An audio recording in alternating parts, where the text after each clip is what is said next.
Apade ye friend no kofi oku afensu o sikeye obesi kensu a onene beya ye na kwadanu nyiye no edebi no ditu opapa enum se aje wawun makamfo bia mamre se ye wowe wofadie ni die Debi a obe wonu semeti asia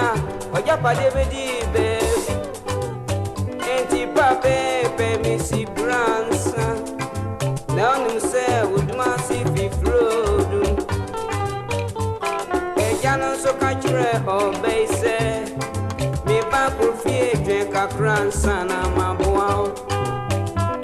ofinsu wensia botre ojwe sikai ba bese se wa mwanwa ni besi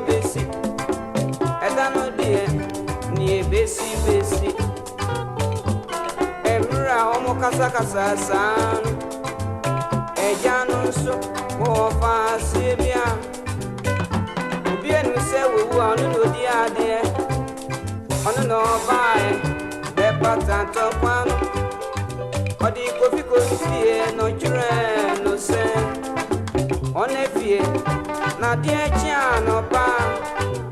wako pempeni fo na wa boka sebu asujia be fie my baby ya boko na me si on fa to me swe janke bili na mako on fa to me swe janke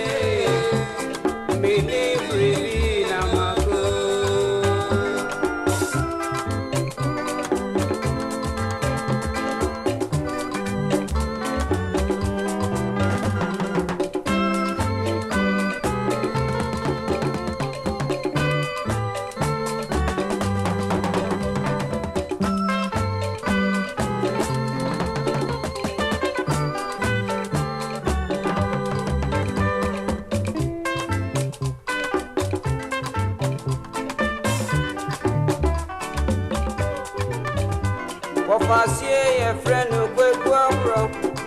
uja kofio osako ofani nche obisa ntokona sia wofani chirichiri no muno ena wo fei osan chire abro se abre mare okra debia mewon wana udi madie abre su ombra baby ebunti ohun sang no suka ni true se na da be na wofa ebe wo de me fa wangi ofi wonu no ko ni yon bi ni awoye ni se danu anajunwa sikanu akofitwi na janu suonu wode sikanu kokum ejanu adie chano pa kofi enwa onkoya ejane dawe ya chichrin segu nechi moja ne bramni sike dani je kofi usano odi ayam shishie eni ewu okutu ejanu je ena o masikano sese enwu manu odi titimo emra okutu enwu pe kofi so ankoya asrafu enimnie wamo baya yesi sorumi enkro na wekuniba kofi ke biara obi anyinu ani enti ni tia wetwemuno odi wechi ma wodi no koe o kan say asimi o kan say na me see mon fan to me say yange me libre na mago mon fan to me say yange me libre na mago ah just so ya say ampani ampa sama woni mo be ni pa de beto so na wunyo dansini be kan ma wo na beto no nyame nko a onyame so omu ade entem nanso eya omu an entem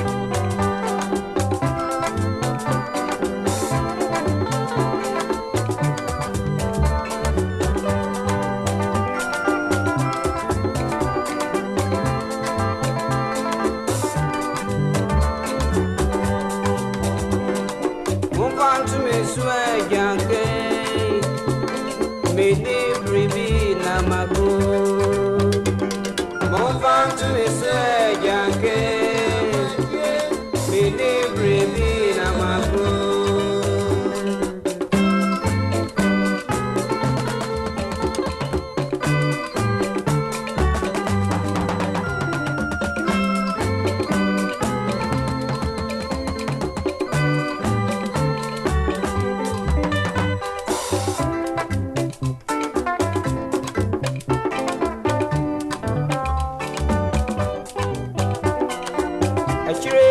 by any say,